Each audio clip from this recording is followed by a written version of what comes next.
аввали хел астакай Рустам, хуш омадед ба барнома. Чароҳо ном дорад, ҳамаш бояд савол чаро дорад хулоса, ҳамина бояд кӯтоҳ ҷавоб диҳем. Аҳа, хуб. чаро ҳамон рӯйдодҳои ҷаҳон дар давоми як соли охир шуморо бештар ба ҳайрат оварданд ё илҳом бахшиданд? Кадоме аз онҳо? Пеш аз ҳама ҷангу низоъҳое ки шуда истоданд, мутаассифона ба умед ҳастам ки тезтар тамом мешаванд ва аз ин зиндагӣ, аз ин дунё баръакс умедро камтар мекунад ин чизҳо, лекин ба ҳар ҳол умед ҳаст ки як рӯз на як рӯз ба анҷом мерасад ва ҳар қадар зудтар анҷом расад, ҳам қадар хубтар. Он чизо ки илҳом мебахшад, албатта ки ин технологияи нав аст, дастовардҳои илм ки дар ҳамин соҳа, хусусан дар соҳаи зеҳни сунӣ ё ин ки дар соҳаи биология, илмҳои табиӣ ба вуҷуд омада истодааст, ба даст оварда истоданд олимон, ин чиз хеле илҳом бахшанда аст. агар орзуятон амалӣ мешуд, ҳамон чизро орзу мекардед барои тамоми дунё то зиндагии одамон беҳтар шавад, он чӣ хоҳад буд ва чаро? саломатӣ ва дарёфти роҳи шифои бисёр аз бемориҳое ки имрӯз шифо наёбанда аст. кадом китоб, филм ё мусиқӣ чанд вақти охир ба шумо таъссуроти амиқ гузошт ва чаро? дирӯз як китобро хонда ба анҷом расонидам ки муҳтавояш доир ба зеҳни сунӣ аст ва дар бораи он ки чӣ гуна мо метавонем ки зеҳни суниро чунон гӯем омӯзонем то ки ба фоидаи инсоният шавад. Номаш васпитание машин аст, яъне тарбияи мошин, тарбияи барнома, тарбияи зеҳни сунӣ ва аз ҳамин нуқтаи назар хеле як китоби илҳомбахшанда буд ки идеяҳои он бисёр дар гӯем ҳамон зеҳни ман, дар қалби ман инъикоси худро ёфт ва бо бисёр аз он ғояву идеяҳое ки муаллиф онҷо инъикос кардагиаст ман розӣ ҳастам ва тарафдори он ҳастам. Барои ман як китоби хеле хуб даромад. филму мусиқӣ чӣ? мусиқӣ он қадарам гӯш намекунам. филмҳоам одатан филмҳои ягон ба ҳамин технология тааллуқдор ҳаст. Масалан, дирӯз як сериали хеле кӯтоҳ, ҳар як эпизодаш, ҳар як серияш 2-4 дақиқа давом мекунад.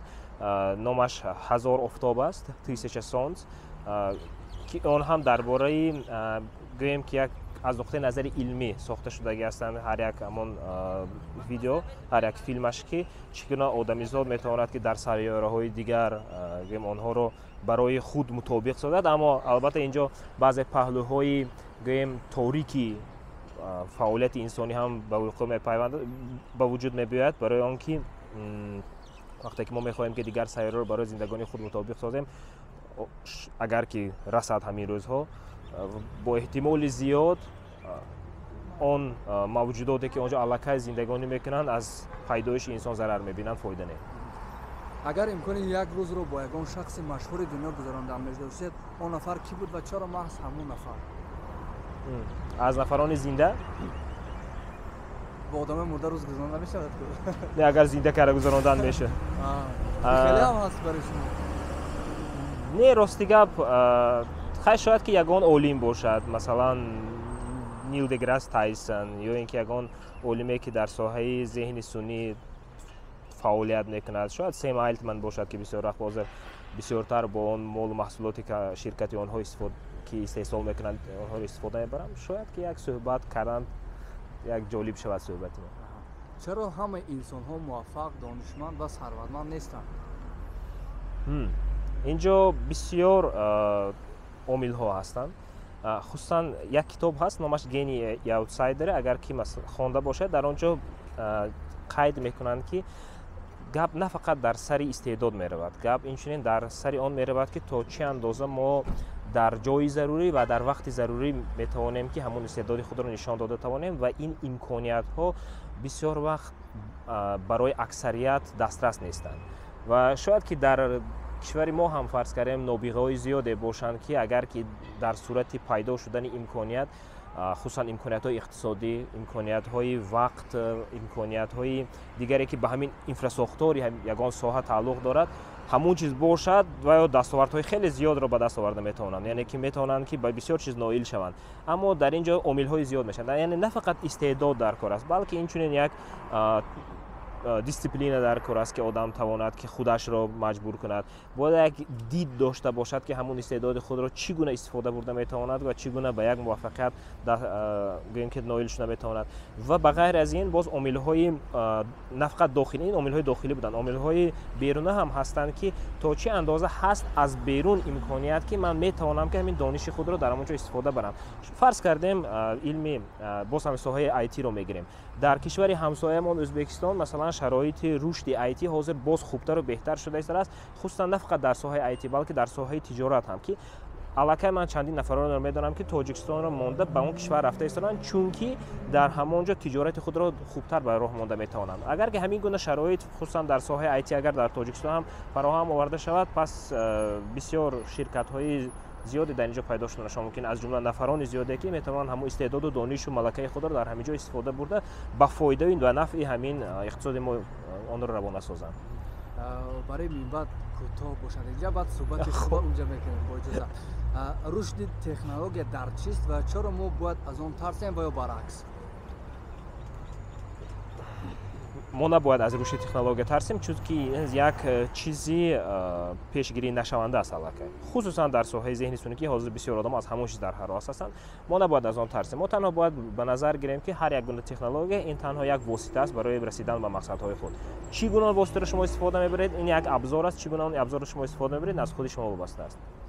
чӣ чиз вақтҳои охир ба назари шумо ба ҷомеа таъсири калон мерасонад ва чаро?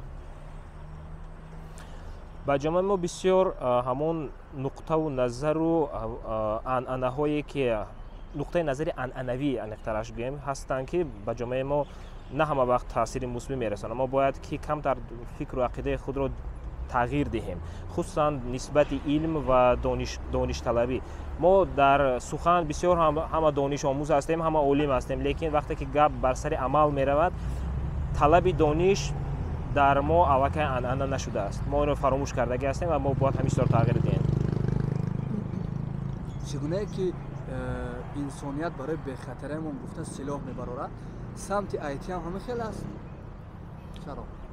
гап дар сари ин нест, гап дар сари ҳамон потенсиали ҳарбии ҳар як технология аст. Ҳар як технологияро аз нуқтаи назари агар ҳарбӣ нигоҳ кунем, аз нуқтаи назари ҳарбиён низомиён, пас онро мешавад ки ҳамчун силоҳ истифода бурд. Аммо дар баробари ин мо набояд фаромӯш кунем ки дар зиндагони ҳамрӯзаи мо низ он чиз таъсири калон мерасонад, чунки ҳатто ҳамин наборе ки шумо мегиред ё ин ки аксе ки дар телефонтон сабт мекунед, ин имсол не, чандин сол пеш буд ки бо истифода аз технология ҳамин зеҳни сунъӣ вай сифаташро хубтару беҳтар мегардонд.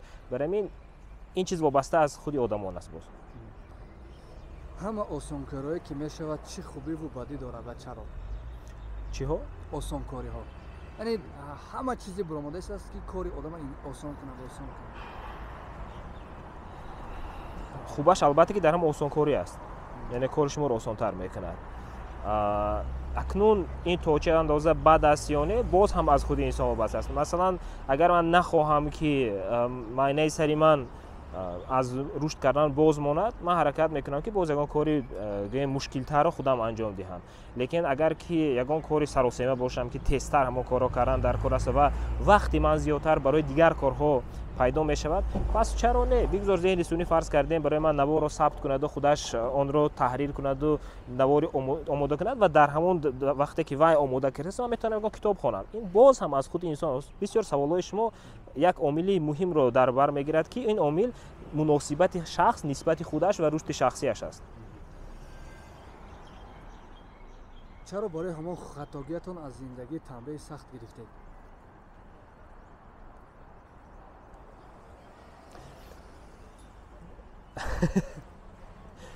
то ҳол намедонам ки то чӣ андоза кон хато. Ман бисёр вақт дар бораи гӯем корҳое ки хато шудагӣ аст дар ин хатогиҳо бисёр шудагианд, хел сахт шишта ғамхӯрӣ намекунам. хай шуд як хулоса мекунаму боз зиндагиро давом медиҳам. чаро ҳамон мушкилиҳои барояш як дунё қонуну ташкилоту сохторҳо ташкил кардан бартарафу ҳал намешавад? инҷа ягон мушкилие нест ки яку якбора ҳал шавад. Вобаста ба ин یعنی من نمیتونم حاضر گویم که مشکلی ها عموما برطرف نشده ایستادند. هر دفعه که خصوصا وقتی که جامعه شهروندی نسبت یگان مشکلی گپ میزند و حرکت میکند که اون کم و بیش هم باشد اصلاح شود، کم باشد خوبی شده ایستاده است. اما در برابر این ما باید به نظر گیریم که قرار را کی قبول میکند. یعنی بسیار مشکلی ها وابسته از همان هستند که آن ساختارهایی که قرار قبول کننده هستند آیا آنها در حل همین مشکلی هوسمندی دارند یا نه. چرا این مصاحبه را باید ببینم؟ خیلی کسی میبیند که با اون کس همین مصاحبه ما شوق آور باشد و مفید شود باشد. تشکر اکا، صحبت آغاز میکنیم و اکا رستم میخوام صحبت از آن شروع کنم که همین چند وقت اخیر گپ سر چت جی پی تی زیاد میرود و شما حتی بلوگ توضیحی خود رو در تیک تاک شده. برای اونهایی که ذهن سنی و چت جی پی تی رو نمیدونن ساده و کوتاه برامون میگید که همین گونه سوال شما خود برای خودش داده بوده در یک نوارتان. یعنی که چیکار کردن میتونن ما باید پیش از همه ساده چت جی پی تی را خودش برای خود ذهن سنی را فهمونده بود. ذهن سنی در اصل این یک مفهوم خیلی وسیع است و نه فقط با یک چت جی پی تی فرض کردیم یا یگان شبکه‌های نیرونی که ما اونها رو استفاده میبریم محدود میشن. این بسیار هم چیزی وسیع است. تنها برای ساده بودن همین موضوع، ساده تر کردن آن، فهموندنش ما بسیار وقت همین مفهوم ذهن سنی رو استفاده میبریم. لیکن در اصل اگر گیریم بسیاری از همین چیزایی که ما استفاده میبریم امروز به مثال چت جی پی تی اینها تنها یک شبکه‌های نیرونی هستند که برای یک وظیفه مشخص آنها بخشیده شدگی هستند. مثلا چت جی پی تی بسیارتر برای ایجاد متن، تحلیل متن، ایجاد متن، ساختن یگان چیزی که با متن علاقمند است، مثلا کد برنامه. از این نقطه نظر اگر به خود چت جی پی تی نگریم، این یک تکنولوژی هست که برای ساختن متن به ما یاری میرساند. و مثلا باز یک شبکه نیرونی دیگری هست که شرکت اوپن ای کار کردگی است، دالی، و بسیارتر برای ایجاد عکس با ما یاری میرساند. یعنی هر یکتاش یک وظیفه خیلی خیلی مشخصی خود رو دارد. از همین نقطه ما باید که به نظر گیریم که ما چیکار کردن میخوایم. اگر که میخوایم که شعر ایجاد کنیم، خیلی چت جی پی تی رو استفاده میبریم. اگر که خواهیم که عکس سازیم، پس میرویم به دالی. امروز پگاه فرض کردیم شبکه سورا رو آنها باید که کشایند. اگر که کشایند دسترسی همه شود، پس ویدیو رو هم مثلا نوارها رو میتونیم که سازیم. همه اون در اساسی درخواست ما میشود. مثلا ما اگر که از چت جی پی تی درخواست کنیم که برای من انشا در موضوع بهار آمد نویس، خیلی انشا در موضوع بهار آمد می نویسن. عین زمان اینچنین با زبان تاجیکی. بله. و همین کارها تا کجا برای رشد انسان کمک میکنند؟ خب ما ببینید گفتیم در ما آسان کاری که این طرفی مسئله را کار آسان میکند، برای ما چی میشود؟ این در اصل یک پیامدی خوب هم داره. از کدام نقطه نظر؟ عالمان خصوصا حاضر همون کتابی که در اول یادآور شدم در آنجا آماده ایستاده است که وقتی که ما شبکه‌های نیرونی را میسازیم و آنها را می‌آموزیم که آنها چه خیلی کار میکنن، این شاید برای ما یک اسرار دیگر رو شاید که چگونه معاینه سر انسان کار میکنن. چون که ما تا حال یگان عالم انیق و دقیق گفتن نمیتواند که عموما همین یک معاینه سر چگونه کار میکند و در اصل بله چگونه تصمیم میگیرد، چی هوسمندی ها دارد، یعنی چی هوسمند میکنه که ما این کار رو کنیم. یعنی شما برای چه پادکست رو ثبت میکنید، چی هوسمندی دارید. اگر همچون از نقطه نظر روانشناسی پسیخولوژی نگاه کنید، شاید شما معنی داد کرده توانید که برای چی شما این کارو کردید. لیکن از نقطه نظر کار معاینه سر آنقدر هم عیان و دقیق گفتن نمیشود، که انیق گفتن نمیشود که برای چی شما همین کارو کرده ایستادید. یعنی اینجا علاقه فیزیک میرود و وقتی که ما شبکه‌های نیرونی رو می‌آموزیم و می‌بینیم که آنها چگونه کار کرده ایستادن، ما می‌توانیم پس از این فهمیم که معاینه سر انسان هم تخمینا چگونه کار کرده می‌تواند. و اگر که این رو فهمیم، باز هم می‌تونیم باز هم شبکه‌های نیرونی رو باز هم بقوت‌تر کنیم و ذهن سنی قوی رو سازیم. یعنی ذهن سنی یک چند نمود می‌شود. اون چیزی که حاضر ما ذهن سنی میگیم عادتاً ذهن سنی ضعیف است. سلاب نه، این یک مفهوم علمی است که میگن سلاب اسکوستن اینتلکت. یعنی ذهن سنی یعنی شبکه‌های نیرونی که برای اجرای یک وظیفه روانه شدگان، ساخته شدگان، به مثال چت جی پی تی.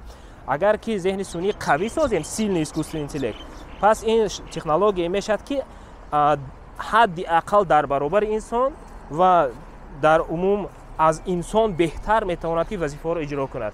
یعنی در برابر دیدن یگان چیز هم تواند که گوید که وای چیست، هم تصمیم گرفته تواند، هم معنی داد کرده تواند، هم تحلیل کرده تواند، قرار قبول کند و عموما نظر به انسان به مراتب بهتر کار میکند. با ChatGPT مصاحبه هم داشتید. در آینده نزدیک چی کسب‌ها را از بین برد و میبرد و چی کسب‌ها تولید میشوند؟ аллакай баъзе касбҳо тавлид шуда исторанд ба мисоли prompt engineering, яъне ҳамин навистани дархост. Барое ки дархосте ки мо имрӯз менависем, на ҳама одамон дархоста дуруст нависта метавонанд ва вақте ки на фақат дар ChatGPT, умуман дар умуман ҳамин гуна платформаҳое ки дар асоси дархости инсон кор мекунанд. Яъне шумо бар шакли матн метавонед дархост диҳед, ба дархости шумо ба ягон чи ҷавоб медиҳад. Яъне ягон корро ку мегӯед ва вобаста ҳамин ягон корра кун ба назар сода метобад, лекин дар асл ин камтар нозукиҳои худро дорад ки на ҳама одамон ба назар гап на фақат дар сари фантазия меравад, гап дар сари сохтор, структураи ҳамин дархост меравад. яъне вақте ки шумо мегӯед ки барои ман иншонавис дар мавзӯи баҳор омад, вай ба шумо як иншои хеле соддаи нофаҳмо ҳам навистанаш мумкин аст ки барои ки аст нофаҳмо, ё ин ки агар ки шумо гӯед ки барои ман шеър навис, ягон шеъри тасодуфан эҷод карда медиҳад. лекин агар ки гӯед ки масалан барои ман шеър дар мавзӯи баҳор омад ки аз нуқтаи назари талабаи синфи 11 барои забон дарси забон адабиёт ҳамчун кори хонагӣ навистаде ки аз рӯи сабку услуб ба сабку услуби фарз кардем рӯдакӣ монанд бошад, пас вай тамоман дигар чи менависад барои шумо. яъне ин prompt engineering яке аз касбҳое ҳаст ки аллакай пайдо шуд ва ҳозир ҳоли ҳозир ҳатто курсҳои омӯзишие ҳам ҳастанд ки ҳамин касбро меомӯзонанд. аз нуқтаи назари дигар чиз ман як эксперименти дигарам гузарондам, дар шабакаи худам саҳифаи худам аллакай нашр кардам ки баръакс ман бо ӯ мусоҳиба накардам, ӯ бо ман мусоҳиба кард. яъне вазифагузорӣ кардам ки вай ҳамчун хеле ки шумо савол дода исторед барандаи подкаст шуду, ман ҳамчун иштирокчии подкаст ва ин чиз нишон дод ки вобаста ба он ки чиқадар мутахассисони зиёд ҳозир ҳатто яке аз ҳамкоронамон аз русия ҳам ҳамин экспериментро иҷро кард барои худаш дар шабакаҳои худаш гузошт аллакай. бале ва фикр мекунам ки боз дигарон мекунанд. гап дар сари он аст ки бисёр касбу амин соҳаҳо тағйир меёбад. мо бояд ба ин чиз омода бошем. яъне вақте ки фарз кардем мошинаи буғӣ пайдо шуд, бисёрам олимонам амин пайдоиши зеҳни сунъиро бо пайдоиши мошинаи буғӣ муқоиса мекунанд, чунки агар ки ҳамон асри 19-ро аз таърих чизе ки хондем ба ёд биёрем, вақте ки мошинаи буғӣ пайдо шуд, истеҳсолоти фабрикаву заводҳо бештар шуд. дар натиҷа нарху навои ҳамон чизе ки истеҳсол карданд пасттар шуду, боз ҳам дастрастар шуд ба мардум. бале якчанд касб аз байн рафт, умуман аз байн рафт, аммо чандин касбҳои дигар пайдо шуданд ки дар ин ҷо аллакай ҳамон касбҳое пайдо шуд ки боз ҳам донишу малакаи зиёдтарро талаб мекунад. яъне мо бояд ҳама вақт омода бошем ки ба як дониши нав пайдо кунем. намешавад пеши роҳи технологияро гирифтан. технология ҳама вақт рушд мекунад, хусусан агар ки технология ҷанбаи иқтисодӣ дошта бошад ва як фоидаи иқтисодӣ дошта бошад. барое ки аз ин нуқтаи назар дар вобаста ба ҳамин пайдоиши зеҳни сунъӣ бисёр касбҳо аз байн ҳам мераванд, ҳам тағйир мебаранд. касби журналист айни замон ҳамон саволое ки шумо омода карда истодаед, тасаввур кунед ки бо ёрии ChatGPT омода мекунед. ман баъзеашо омода кардам. аллакай касби шумо тағйир ёфтагӣ аст. шояд ки ба мисоли ҳамин мусоҳибае ки ман бо ChatGPT гузарондам, ҳамин гуна экспериментҳо зиёдтар шаваду худи ҷои мусоҳибро ҳам гирад. ман метавонам бо ChatGPT ҳамин суҳбатро кунам, вай дар вобаста ба оне ки ман чӣ ҷавобҳо медиҳам, дар ҳамин режими мустақим вай бо саволҳои нав эҷод мекунад. агар ки шумо ин яъне ки ҳамин хел мешавад ки ба ҷои шумо як одами дигар тавлид меёбад ба қавли фақат технологӣ ки ҳам фикру ақидаву корҳои шуморо тақрибан медонад ва метавонад ки дар як журналисти дигаре ки ҳамин хел аст ҷавоб диҳанд, якдигарро мусоҳиба кунанд. ҳамин хел мешавад. зеҳни сунъӣ худаш бо худаш. бале зеҳни сунъӣ худаш бо худаш аллакай мусоҳиба кардагӣ ҳаст. ин чиз аллакай нав нест. масъалаи он ки мисол ҳамун зеҳни сунъӣ шуморо омӯхта барои мас маро омӯхта барои шумо савол диҳад. яъне журналист журналист зеҳни сунӣ бошад ва IT журналист меҳмона. хуб не ин чиз ҳам мешавад. ман дар назар дорам ки нигоҳ кунед вақте ки шумо то омадан ба ҳамин интервю аллакай бо ёрии ChatGPT якчанд саволҳоро омода кардед. акнун тасаввур кунед ки ба ғайр аз шумо айни замон моро ChatGPT ҳам гӯш карда истодааст ва дар баробари шумо фарз кардем шумо ChatGPT-ро дар телефонтон фаъол мекунеду ба ғайр аз он ки шуморо гӯш мекунад боз мана ҳам гӯш мекунад и вобаста ба ҷавобҳое ки ман ба саволҳои шумо дода истам ба шумо ҳамчун як шпаргалка саволҳои нав пешниҳод кардан мегирад. яъне баъзе саволҳоро шумо худатон эҷод мекунед ба сари он мебиёеду ба ман савол медиҳед ва баъзе саволҳоро ChatGPT вобаста ба он чизе ки ман ҷавоб дода истодам айни замон анализ карда бале дар ҳамин мустақиман анализ мекунад дар ҳамин ҷои худаш боз саволҳои нав эҷод кардан мегирад. дар ин ҳолат боз саволҳои вай боз ҳам мубрамтар мешаванд, боз ҳам саволҳое мешаванд ки ба мавзӯъ новобаста хубтар дахл доранд назар ба оне ки саволҳое ки шумо пешакӣ омода кардед бо ёрии ChatGPT. яъне ин чиз тағйир меёбад, будаи гап аст. танҳо мушкил дар он меравад ки чӣ гуна бо ин ҳамин мушкилоти наве ки пайдо мешавад мо бояд ки кор гирем, бархурд кунем, чӣ гуна роҳи ҳалли инро пешниҳод кунем. масалан яке аз экспериментҳое ҳаст ки худи роҳбари ширкати OpenAI аллакай ба роҳ мондагӣ ҳастанд ва онҳо ҳамин фикр доранд. дар яке аз подкастҳояш гуфта будааст ҳамин чизеро ки мо дар ҳоле мешавем ки агар ки иқтисодиёт пеш раваду ҳамин зеҳни сунӣ дар ҳама ҷо ворид шудан гираду одамо бекор мондан гиранд, пас шояд ки яке аз пешниҳод аст як маблағи муайяни базавӣ ба мисоли музди меҳнати ҳадди аққал барои ҳама ҷорӣ карда шавад ки яъне хусусан коргароне ки аз сабаби зеҳни сунӣ бекор монданд. масалан ширкати шумо фарз кардем шумо дар ягон ширкат кор мекунед, дар ягон завод кор мекунед ва ҳамон ширкати шуморо бо зеҳни сунӣ иваз карданд. пура ҳамин кори шуморо зеҳни сунӣ аз ин пас мекунад, аммо ба шумо боз як маблағи муайян аз ҳамон зеҳни сунӣ вай мекунанд. ё ин ки як методои дигараш ҳаст ки зеҳни сунӣ хеле як чизи айни замон технология ҳаст ки миқдори зиёди компютерҳо ба вай даркоранд барои он ки вай кор кунаду ҳамин ҳисоб серверошон ҳисоб ҳаста кунад. аз ҷумла яке аз роҳҳо додани ҳамин сервери худатон, компютери худатон ба иҷора. яъне шумо ба компютери худатон ба интернет пайваст мекунед мемонед ҳамон ҳисобу ҳасаде ки карда мешавад барои зеҳни сунӣ дар компютер як қисмаш дар компютери шумо карда мешавад ва шумо пули ҳамон арендаша мегиред. ин ҳам яке аз роҳҳои бале шумо метавонед ки корманди IT набошед, шумо метавонед ки умуман дар ин чизо сарфаҳм наравед. вале аз сабаби ки компютер доред танҳо аз сабаби метавонед компютер гиред. чӣ хеле ки ҳозир одамо масалан компютерҳои зиёд мехаридорӣ мекунанду компютери зиёд масалан ҳозир харидорӣ мекунанду бо истифода аз анин асъори рақамӣ ба мисоли биткоину эфиру дигар ҳамон чизҳоро майнинг мекунанд, компютерро мехаранд, ферма месозанд ва вай чиз ҳамон асъори электрониро майнинг мекунад ва аз ҳамин ҳисоб пул кор мекунанд боз онҳо. пас чаро ин корро ба роҳ намонем? яъне ин ҳам боз яке аз роҳҳое ҳаст ки зеҳни сунӣ аз як тараф гӯем як каса бекор монад, лекин аз тарафи дигар метавонад ки манбаи даромад шавад ва агар ки манбаи даромад вобаста аз худатон аст, вобаста аз он ки чӣ гуна шумо ҳамин имкониятро истифода мебаред. ҳозир ChatGPT, CloudAI ва ғайра ҳоказо технология хеле пешрафта дар Тоҷикистон кушода аст. шумо метавонед бемалол сабти ном кунед, истифода баред, лекин ҳама истифода намебаранд. чаро? баъзе намедонад, баъзе намехоҳанд. ҳамин шумо корои фаҳмондадиҳӣ мекунед дар саҳифаи тиктокатон бо забони тоҷикӣ аст, вале дар телеграм каналтону саҳифаи фейсбукатон бо русӣ аст. чӣ?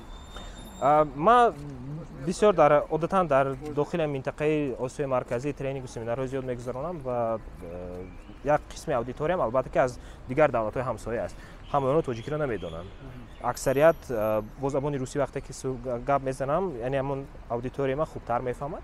барои махсусан баъзе дархостҳо ҳам шуд аз байни он нафарони тоҷикзабоне ки гуфтанд ки мо мехоҳем ки ҳамин муҳтаво бо забони тоҷикӣ бошад. барои мин гуфтам ки ҳамаш аралаш нашавад. тикток бо забони тоҷикӣ ки онҷо ҳам истифода барандагон аз Тоҷикистон хеле зиёдан айни замон. хай дигар каналҳо бо забони русӣ. ин кор тақрибан барои шумо даромад намеорад, вале шумо вақту энергия ёфта ин корро мекунед. қадар вақту энергия аз киҷо аст?